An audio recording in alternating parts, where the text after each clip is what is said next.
ফের সততার নজির গড়লেন শান্তিপুর ট্রাফিক পুলিশ। রাজ্যে পুলিশের সিভিক ভলেন্টিয়ার নিয়ে যখন সমালোচনায় সরব সমাজের এক অংশ, তখনই শান্তিপুরের সততা ও কর্তব্যপরায়ণতার নজির গড়লেন শান্তিপুর পুলিশের ট্রাফিক বিভাগের কর্মরত এক সিভিক ভলেন্টিয়ার। সূত্রের খবর, এদিন দুপুরে হুগলির জিরাট এলাকার বাসিন্দা এক ব্যক্তি ব্যবসায়িক কাজে শান্তিপুরে এসেছিলেন।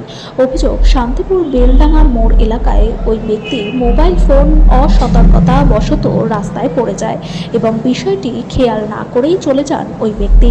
সেই সময় ভারপ্রাপ্ত শান্তিপুর ট্রাফিক ওসি দীপক শিকদারের নেতৃত্বে ডিউটি করছিলেন সুমিত দাস নামের এক সিভিক ভলেন্টিয়ার। তিনি মোবাইল ফোনটি কুড়িয়ে পান। পরে মোবাইলের মালিক তার খোয়া যাওয়া ফোনে কল করলে ট্রাফিক পুলিশ তার সাথে কথা বলে তাকে শান্তিপুর আসতে বলেন। ফোন পেয়ে এদিন ওই ব্যক্তি শান্তিপুর বেলেডাঙ্গা মোড়ে আসেন ও উপযুক্ত প্রমাণ দিয়ে তার মোবাইল ফোন ফেরত নিয়ে যান।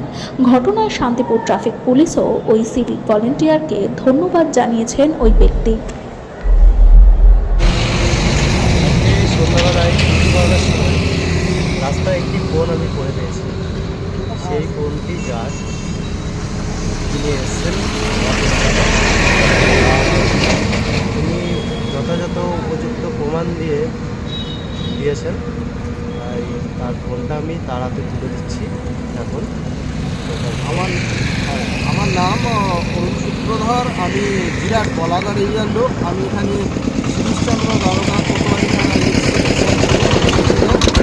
শ্রীনগরের বাড়ি। আমি যাওয়ার সময় আমার ফোনটা ড্রপ হয়ে যায়, তো সেক্ষেত্রে আমি বাড়িতে খোঁজাখুঁজি করি। বাস কিছু সময় রিং করবার পরে এই সুমিত দাস সিভিক ভলেন্টিয়ার ছিলেন, খুব রেসপন্সিবিলিটি এবং দায়িত্বের সঙ্গে আমাকে কোঅর্ডিনেশন করেছেন এবং আমার ফোনটা একদম পুরো ভালো অবস্থায় ফেরত দিয়েছেন। এর জন্য অসংখ্য ধন্যবাদ। বেলডাঙ্গার মোড়ে এই সিভিক ভলেন্টিয়াররা সবসময় আমরা এখানে যাতায়াত করি, খুব সুন্দর আমাদের কোঅর্ডিনেট করেছেন।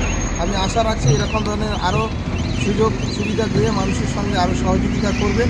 এবং চারিদিকে যে সিভিক ভলেন্টিয়ারের নামে অনেক উৎসাহ হচ্ছে, এরা খালি এটা করছে ওটা করছে, সেটা নয়। এরা আজকে জ্বলন্ত প্রমাণ দিয়ে দিলেন যে এই সুমিত দাস এবং তার কোঅর্ডিনেশনের সঙ্গে বেলেডাঙ্গার মোড়ে আমার সম্পূর্ণ মোবাইল সঠিকভাবে, এবং এর ক্ষেত্রেও তারা যে অনেকে রিশ্বত চায় বা ঘুষ, সেরকম ধরনের কোনো কিছু নেই। একদম হাত নিয়ে আমার কোথায় রিটার্ন দিতে, এই জন্য অসংখ্য ধন্যবাদ শান্তিপুর ট্রাফিকের। আর শান্তিপুর ট্রাফিককে অনেক ধন্যবাদ রয়েছে, এর জন্য অসংখ্য ধন্যবাদ। আগামীতে আমরা আশা রাখছি সুমিতের মতন আরও ভলেন্টিয়াররা যারা রয়েছে তারা এরকমভাবেই হেল্প করবে এবং সমাজে আরও অনেক উন্নতি করবে। অসংখ্য ধন্যবাদ।